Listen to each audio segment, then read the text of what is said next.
Nandito lang ako sa sasakyan. Nag-aantay ng asawa ko. Bumibili siya ng mga gamot ko. Galing kami sa doktor.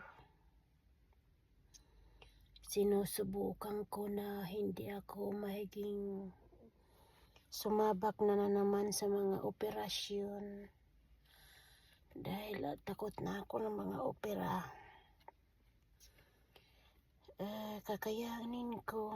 Pero para bang ang pakiramdam ko ngayon, para bang mag-isa lang ako sa mundo. Para bang sa pakiramdam ko lang, para bang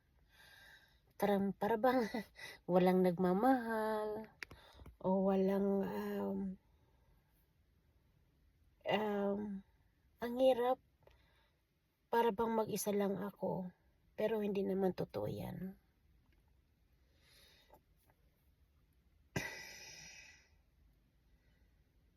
Alala ko ng mga bata, ito bata-bata pa ako, nung ayos pa ako. Ngayon malungkot dahil may nararamdaman na ako, kaya ang hirap isipin.